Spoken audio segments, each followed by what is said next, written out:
together going to the playoffs. As of now, the Knicks have the 5 seed, and we get the likes of Donovan Mitchell and the 4-seeded Cavs in the first round. Wendy, who wins in a Knicks-Cavs playoff series?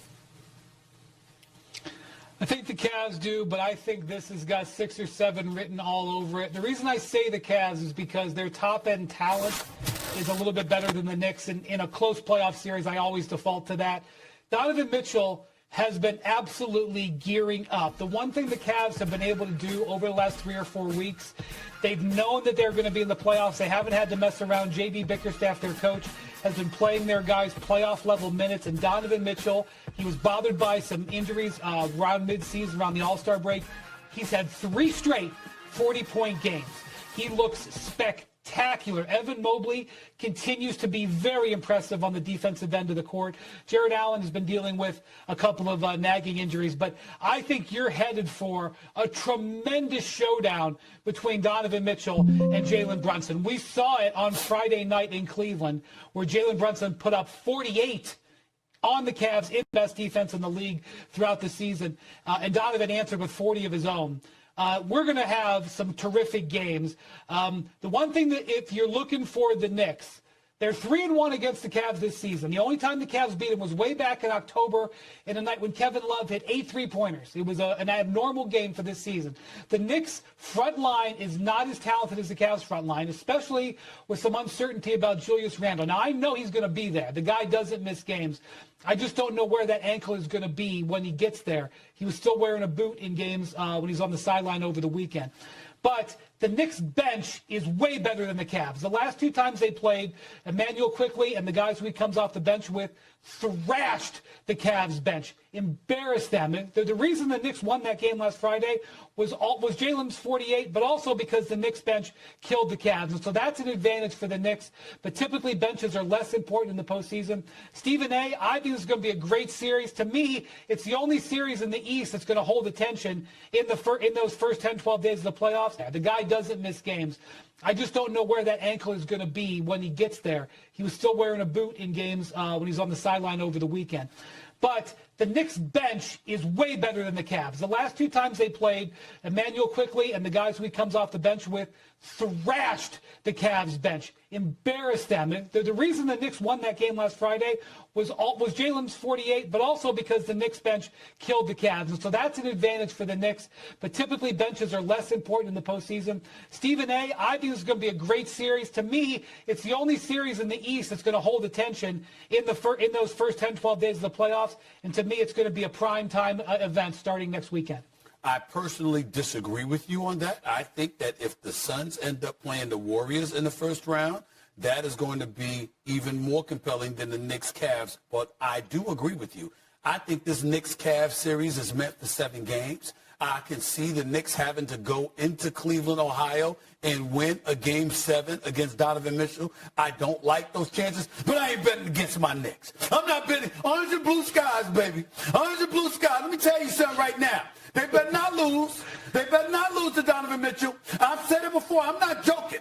If the New York Knicks lose in the first round to Donovan Mitchell, the entire season is ruined.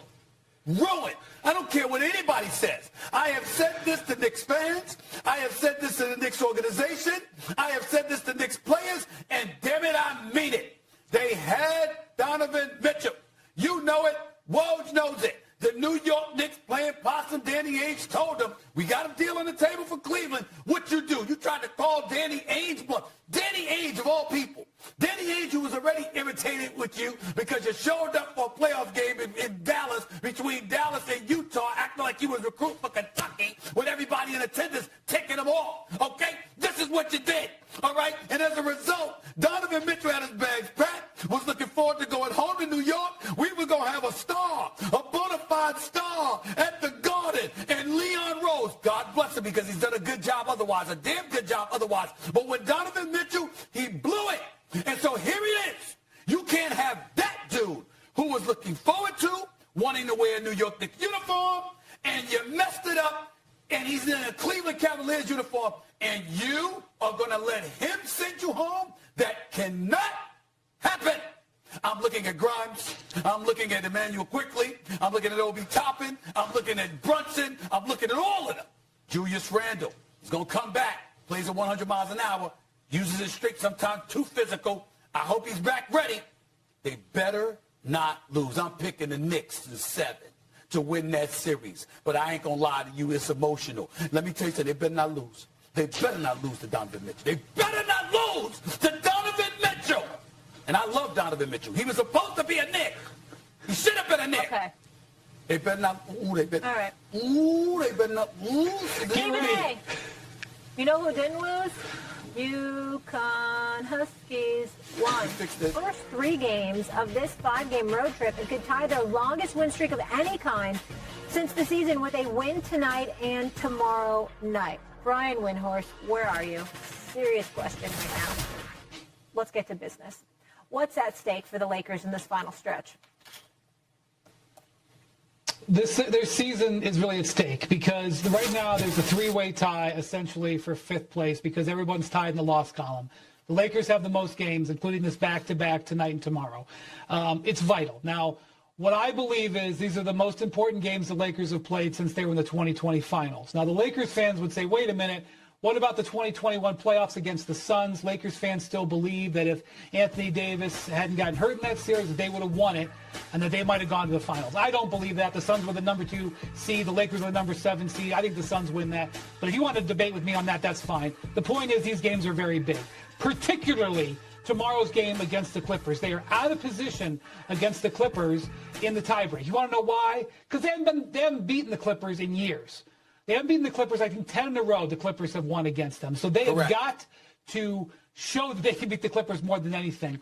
But Stephen A., if the Lakers are able to avoid, and by the way, they're not even guaranteed to be in the playoffs yet. They're in good shape for that, of the play-in. But they're not even guaranteed to be in the play-in yet. So they got to handle their business just to get that. They got to avoid the play-in, in my opinion, and they really, really got to avoid the 9th seed because then you got to win 2 games, and you don't want to have to do that if you're the Lakers.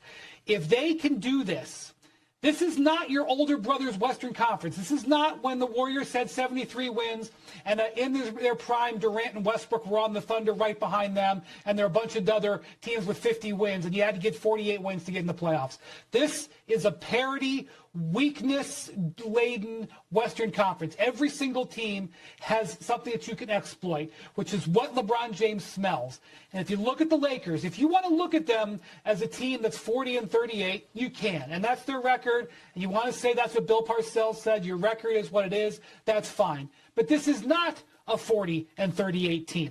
They are 14-7 since that trade that they made with the Jazz, which all of Danny Ainge and LeBron James animus over the decades, and let me tell you something, there's a lot of them back from the Boston-Cleveland days, the Boston-Miami days, all that stuff. LeBron owes Danny Ainge a beautiful dinner for the willingness to do that trade with them to take on Russell Westbrook because that has changed everything for the Lakers. And so they're 14-7 since the trade. That's the team that I'm looking at. Number 1 overall in the league in that span on the defensive end. And the majority of it came without LeBron. So, yeah, they've had some offensive challenges, but LeBron hadn't been there for most of it. So the Lakers can actually look themselves in the mirror and say if they can squeeze in to that top